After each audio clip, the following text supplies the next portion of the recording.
हरे कृष्णा। आज का ये जो वीडियो है ये थोड़ा सा अलग वीडियो होगा।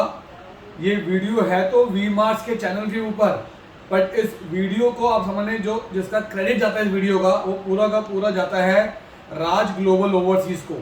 राज ग्लोबल ओवरसीज भारत सरकार से एक रजिस्टर्ड लाइसेंस कंपनी है जो ओवरसीज वर्क परमिट के लिए काम करती है।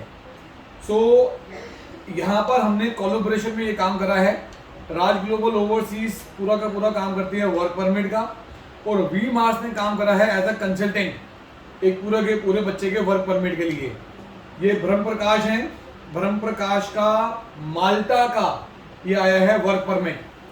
सो माल्टा वर्क परमिट की हम जल्दी समझते हैं कि ये परमिट आया कैसे, क्या इनसे एम्बेसी में क्वेश्चन पूछे गए थे और पूरा प्रोसीजर प्रोसेस क्या हुआ था, जिससे कि आपको पूरी जानकारी हो जाएगी एक सिंगल वीडियो में कि माल्टा वर्क परमिट बच्चे ने शुरू कैसे करा, क्या क्या स्टेप आए बीच बीच में, और फिर ये सक्सेस कैसे हुआ, और एम्बेसी में क्या क्या क्वेश्चन पूछे, क्या इसने आंसर दिया, क्या हुआ, तो आपको पूरी जानकारी मिलेगी।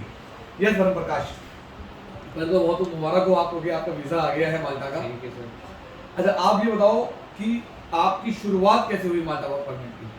सबसे पहले तो मैं राज कपूर सर और राजेश यानी जी से मिला था हिसार में। फिर इन्होंने मुझे सजेस्ट किया कि आपका हम माल्टा वर्क परमिट लगवा सकते हैं। फिर इन्होंने राज ग्लोबल टीम और वर्म्स कैरियर सिरसा में मुझे मिलाया, और उसके बाद मैंने मेरी फाइल दिखाई इनको, तो इनको समझ में आया कि हाँ बच्चे को एक्सपीरियंस है वगैरह। तो उसके बाद मैंने आपकी किस कैटेगरी के अंदर आपको वर्क परमिट अप्लाई करा उन्होंने? मेरा ड्राइवरी के अंदर। ड्राइवर के लिए, ओके। हाँ जी सर, मेरा एज ए ड्राइवर हुआ है, बाइक राइडर या कार ड्राइवर में। तो फिर इन्होंने मेरी फाइल सबमिट की और वर्क परमिट दिलाया, और उसके बाद मैं थोड़ा यहाँ पर ब्रेक करता हूँ, आप बताऊँ। इनका जब प्रोफाइल आया था तो इनके प्रोफाइल के अंदर कुछ चीज़ें अच्छी थी कि इनके पास इंडिया का ड्राइविंग लाइसेंस है, इनको ऑलरेडी ड्राइविंग का एक्सपीरियंस था। सो हमने इनका जब प्रोफाइल समझा था तो हमने प्रोफाइल में हमको क्लियर हुआ कि इनको जो काम आता है अगर हम वही काम के लिए इनको भेजेंगे तो ये भी सुखी रहेंगे और अच्छे से काम कर पाएंगे। तो इन्हें क्या काम आता था? इनको ड्राइवरी का काम आता था, लाइसेंस इनके पास था, तो हमने इनको एज अ डिलीवर ड्राइवर की ही जॉब एडवाइस करी थी। अब जब हमने ये जॉब एडवाइस करी, इन्होंने ओके बोला, और फिर हमने इनका माल्टा में वर्क परमिट प्रोसेस डाला था। और आपके हिसाब से आपका परमिट कितने टाइम में आ गया? मेरा 5 से 6 महीने लगे। नहीं, 5 से 6 महीने तो पूरे प्रोसेस में लग गए थे। परमिट कितने टाइम में आ गया था हमारा? परमिट 2 महीने में। तो 2 महीने में इनका परमिट आ गया। अब समझें, जब हमने अप्लाई करा, मतलब कि जब हमने आईडी माल्टा के पोर्टल के ऊपर जाकर इनका डॉक्यूमेंट सबमिट करे, इनकी हमने पेमेंट करी, तो विद इन 2 मंथ्स के अंदर अंदर इनका परमिट आ गया था। अब हमें पता है कि ये जो प्रोसेस कर रहे हैं 5-6 महीने, ये 5-6 महीने पहले ये प्रोसेस आया था, और हम सबको पता है कि उस समय पर इंडिया के अंदर माल्टा वीएफएस की डेट्स मिलना बंद हो गया था। हमने इस पर भी एक वीडियो बनाया हुआ है कि अभी माल्टा की जो डेट्स हैं वो वीएफएस से नहीं मिल रही, वो डायरेक्ट एम्प्लॉयर से डेट लेनी पड़ रही है। तो परमिट तो आ गया था पर इनकी डेट नहीं मिल रही थी वीएफएस से। तो जो एम्प्लॉयर है जिससे हमने इनको परमिट दिलवाया, हमने उसी एम्प्लॉयर से रिक्वेस्ट करी थी। उसी एम्प्लॉयर ने आईडी माल्टा और माल्टा हाई कमीशन न्यू दिल्ली से कोऑर्डिनेट कर उन्होंने ही हमको डेट दी थी। ठीक है, आपकी जब डेट आ गई तब क्या हुआ फिर? उसके बाद मुझे वीएफएस में आना पड़ा, और मेरे जो डॉक्यूमेंट थे मैं दिल्ली आया, और फिर अमन सर हैं उनसे मिला।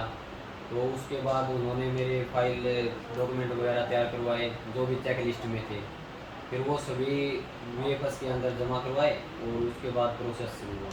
ठीक है, तो ये सिरसा से फिर ये हमारे पास आए थे नोएडा ऑफिस में।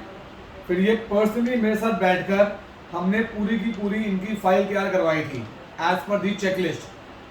हम जर्नली जितने भी कैंडिडेट्स हमारे साथ जुड़ते हैं, हम प्रेफर करते हैं कि वो एक बार नोएडा हेड ऑफिस आएँ, और मैं खुद अगर जो बच्चा नोएडा हेड ऑफिस आता है मैं उसकी फाइल पर्सनली खुद हमेशा चेक करता हूं एज पर चेकलिस्ट। उनका एप्लीकेशन फॉर्म मुझे अच्छे से याद है कि ब्रह्म प्रकाश का एप्लीकेशन फॉर्म मैंने खुद इसके साथ बैठ के भरवाया था, एक एक कॉलम इनको समझा के पूरा फॉर्म भरवाया था। तो इससे क्या है कि ही इज वेरी क्लियर कि मैंने एप्लीकेशन में क्या लिखा हुआ है, चेक लिस्ट में क्या क्या डॉक्यूमेंट्स हैं। तो हमने पहले दिन से ही इनको प्रिपेयर कर दिया था कि आपके पूरे प्रोफाइल में हम क्या चीज़ें जमा कर रहे हैं। तो ऐसा नहीं है कि हमने कोई चीज़ छुपा के रखी हुई थी, बिल्कुल ट्रांसपेरेंट सच्चाई के साथ हर एक पेपर इनको दिखाकर समझाकर लिखवाकर पढ़ाकर हमने इनकी फाइल जमा करी थी। आपकी फाइल जमा कब हुई थी? 17 अगस्त को। 17 अगस्त को जमा हुई थी और आज का डेट है आज 15 सितंबर। तो 17 अगस्त को जमा हुई, 15 सितंबर को इनका वीज़ा और पासपोर्ट हमारे हाथ में आ गया। मतलब कि विद इन अ मंथ हमारे पास वीज़ा लगकर आ गया। अब बड़ा सवाल ये है कि 17 सितंबर को जमा हुई और 17 अगस्त को जमा हुआ और 15 सितंबर को हमारे पास पासपोर्ट आ गया है। क्या इस बीच में इंटरव्यू हुआ कि नहीं हुआ? सो लेट्स आस्क ब्रह्म प्रकाश, आपका कोई इंटरव्यू हुआ कि नहीं हुआ? यस हुआ था। इंटरव्यू हुआ। Yes. आपको क्या एम्बेसी बुलाया था इंटरव्यू के लिए? नो कॉल इंटरव्यू था। तो टेलीफोनिक इंटरव्यू हुआ आपका। तो आपके पास एम्बेसी से कॉल आई, यस सर। क्या बात हुई है आपकी? उन्होंने बस ज़्यादा हार्ड नहीं, बस बेसिक से क्वेश्चन तो किए। पहला क्वेश्चन क्या पूछा? पहला क्वेश्चन उसने किया कि क्या आप ब्रह्म प्रकाश बोल रहे हो? मैंने कहा हाँ मैं ब्रह्म प्रकाश बोल रहा हूँ। उसके बाद उन्होंने कहा कि आपके डेट ऑफ बर्थ क्या है, तो मैंने वो बताई। आप समझे, मैं हर बार एक चीज़ कहता हूँ कि जब भी एम्बेसी इंटरव्यू होता है, चाहे वो फेस टू फेस हो रहा है, वीडियो कॉल पे हो रहा है या टेलीफोनिक हो रहा है, एक चीज़ वो सबसे पहले वेरीफाई करते हैं कि क्या आप खुद वही हो कि नहीं हो। सो इनको अपनी डेट ऑफ बर्थ या मदर नेम या एड्रेस या पासपोर्ट नंबर, ये बेसिक चीज़ें याद होनी चाहिए जिससे कि आप वो वेरीफाई कर सको कि हाँ जी मैं ही वो व्यक्ति हूँ। तो ब्रह्म प्रकाश से भी उन्होंने नाम के बाद सीधा ये पूछा कि आप ब्रह्म प्रकाश हो? हाँ जी हूँ। तो स्ट्रेट क्वेश्चन पूछा कि डेट ऑफ बर्थ क्या है, टू वेरीफाई कि यही ब्रह्म प्रकाश है कि नहीं है। नेक्स्ट क्वेश्चन क्या पूछा? उसके बाद पूछा कि आपके पासपोर्ट का नंबर क्या है, ठीक है। और उसके बाद किसका नंबर क्या है? पासपोर्ट पासपोर्ट नंबर पूछा उन्होंने आपसे, तो आपको याद था पासपोर्ट नंबर का? यू सी, बकायदा पासपोर्ट नंबर से वेरीफाई करा है कि हाँ जी ये वही व्यक्ति है कि नहीं है। उसके बाद में उन्होंने पूछा कि आप कहाँ जाओगे, तो मैंने बोला कि माल्टा। तो बोले कि माल्टा कौन सी जगह, तो मैंने बता दिया स्टेट वेल्ट वेलिटा। तो फिर उन्होंने कहा कि आपकी कंपनी कौन सी है, फिर मैंने कंपनी का नाम बताया। ओके, आप समझे, इन्होंने इनसे पूछा कि कहाँ जाओगे? माल्टा। पर माल्टा तो पूरी कंट्री हो गई। अभी कोई पूछे कि जी मैं इंडिया आ रहा हूँ, भाई इंडिया में कहाँ आ रहे हो, तो आपको पता होना चाहिए कहाँ आ रहे हो। तो इनसे स्पेसिफिकली पूछ लिया कि आप माल्टा में कहाँ जा रहे हो। तो हमने जब इनको लिखवाया था, पढ़ाया था, बताया था, तो ये भी बताया था कि आप जब माल्टा में जा रहे हो तो इस एड्रेस पे रहने वाले हो और इस एड्रेस पे काम करने वाले हो। तो बकायदा इन्होंने बोला कि मैं माल्टा में वलीटा में जाने वाला हूँ, belt वलीटा। वलीटा is the capital of माल्टा। तो इन्होंने बताया, उस चीज़ को बताया। उसके बाद क्वेश्चन पूछा उन्होंने आपसे फिर? उसके बाद किया कि आप उस कंपनी में क्या काम करोगे, तो मैंने कहा कि कंपनी का नाम ही पूछा? कंपनी का नाम पूछा था। ओके। तो मैंने कंपनी का नाम बताया। फिर बोला कि आप क्या काम करोगे वहाँ पे, तो मैंने बताया कि मैं एज ए ड्राइवर हूँ। आप समझना, कंपनी का नाम पूछा। इन जनरल कभी कभी ये लोग कंपनी के नाम के साथ इमीडिएटली पूछते हैं कि कंपनी कहाँ पर है आपकी।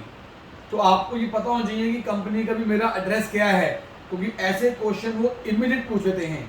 तो उन्होंने कंपनी का नाम वेरीफाई कर लिया और अब ये पूछा कि जिस कैटेगरी में अप्लाई करा है वो कैटेगरी का है। तो उन्होंने बोला कि मैंने एज अ ड्राइवर अप्लाई करा है। ओके। और उसके बाद क्वेश्चन किया कि क्या आपने ड्राइवर के लिए किया, क्या आपके पास लाइसेंस है, तो मैंने कहा यस लाइसेंस है। तो फिर उन्होंने अपनी ईमेल आईडी बताई कि आप इसके ऊपर सेंड कर दो। फिर मैंने अपना लाइसेंस सेंड किया। Very good.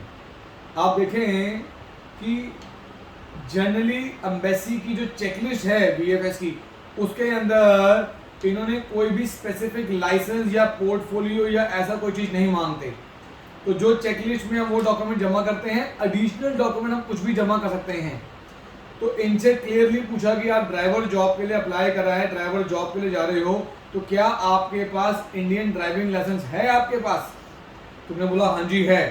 तो एम्बेसी ने क्या करा, एम्बेसी ने अपना ईमेल एड्रेस इनको दिया और बोला कि आप ईमेल कर दो। तो ईमेल आपने करी कि हमारे ऑफिस ने करी? मैंने की। आपने खुद ईमेल करी, Yes, sir. टाइप करा पूरा का पूरा? Yes, ये किसने आपको गाइड करा था? ये खुद आगे से कॉल आई थी, उन्होंने बताया कि ये ईमेल है हमारी, इसके ऊपर आपको ये भेजना है।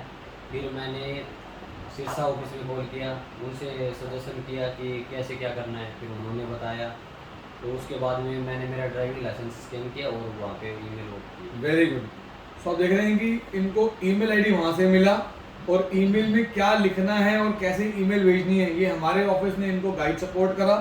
और उसके बाद इन्होंने अपने पर्सनल ईमेल आईडी से, क्योंकि जो ईमेल आईडी हम लोग एप्लीकेशन फॉर्म में लिखते हैं वही ईमेल आईडी से आपको मेल भेजनी है, तो इन्होंने उस ईमेल आईडी से बकायदा वहाँ पर मेल भेजी और उसका रिस्पांस क्या है? उसका रिस्पांस है इसका ये वीज़ा, ये success. So I would like to thank Raj Global Overseas also, जिन्होंने हमारे साथ मिलकर ये पूरा का पूरा वर्क परमिट प्रोसेस करा। और कॉन्ग्रेचुलेशन टू ब्रह्म प्रकाश, आप में से जिसको माल्टा वर्क परमिट पर भी जाना है तो नीचे हमारे नंबर दिए गए हैं, हमारे ऑफिस के नंबर भी हैं और राज ग्लोबल ओवरसीज के नंबर्स भी हैं। आप चाहें तो हमसे बात कर लें या आप राज ग्लोबल ओवरसीज से बात कर लें, हम लोग कोऑर्डिनेट कर कोलैबोरेट कर आपका माल्टा वर्क परमिट का स्टार्टिंग टू एंड तक का complete A to Z process आपको ट्रांसपेरेंटली हम बताएंगे, पढ़ाएंगे, समझाएंगे, आपके साथ सलाह डिस्कस कर हम आगे बढ़ेंगे। सो आपसे रिक्वेस्ट है कि जो चाहते हैं माल्टा वर्क परमिट, नीचे कॉल करें, अपना प्रोसेस शुरू करें। हमारे ऑफिसेस नोएडा, दिल्ली, सिरसा, कुरुक्षेत्र, गुजरात, सूरत, साउथ इंडिया में ऑफिसेज हैं। हमारे ओवरसीज ऑफिस, हमारे दुबई में ऑफिस है, क्रोएशिया में ऑफिस है और हमारा अपना खुद का ऑफिस माल्टा में है।